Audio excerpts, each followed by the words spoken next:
ఈరోజు పరిగి నియోజకవర్గంలో పరిగి నుంచి షాద్నగర్ వరకు 4 లైన్ల రహదారి కావాలని గౌరవ ముఖ్యమంత్రి రేవంత్ రెడ్డి గారిని గతంలోనే కోరడం జరిగింది. పరిగి నుంచి షాద్నగర్ వరకు 4 లైన్ల రహదారి కావాలని ముఖ్యమంత్రి రేవంత్ రెడ్డి గారిని గతంలో కోరడం జరిగింది.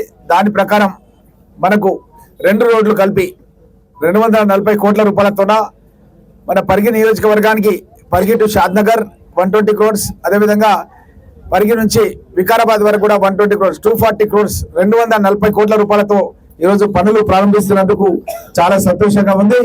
అదేవిధంగా గడ్సింగాపూర్ నుంచి రంగారెడ్డిపల్లి వరకు కూడా 100 కోట్ల రూపాయలతోన ఆ రోడ్డు కూడా ఈరోజు ఫౌండేషన్ చేస్తున్నాం. 340 కోట్ల రూపాయలతోన కన్ని విని ఎరగని రీతిలో పరిగి నియోజకవర్గ చరిత్రలో ఈ రోజు వరకు ఎప్పుడు కూడా 340 కోట్ల రూపాయల ఒక్కరోజు పనులు ఎప్పుడు కూడా స్టార్ట్ కాలేదు.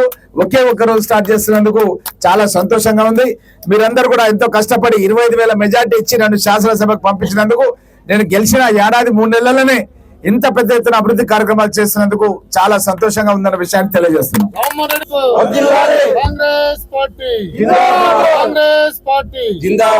ఇప్పుడు రంగారెడ్డిపల్లి వరకు వెళ్ళి అక్కడ ఇలాంటిది ఒక 100 కోట్ల పని స్టార్ట్ చేస్తున్నాం. గడ్సింగాపూర్ నుంచి రంగారెడ్డిపల్లి వరకు.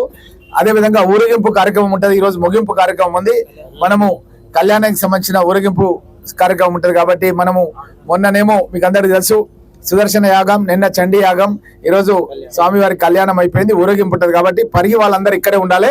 మిగతా వాళ్ళు మాత్రం నాతో పాటు రంగారెడ్డిపల్లి పోయి మేము చాలా ఫాస్ట్గా వచ్చేస్తాం. అప్పటి వరకు ఊరేగింపు కార్యక్రమాన్ని జయప్రదం చేయాల్సింది మీరు అందరూ కోరుతూ సెలవు తీసుకుంటున్నాం.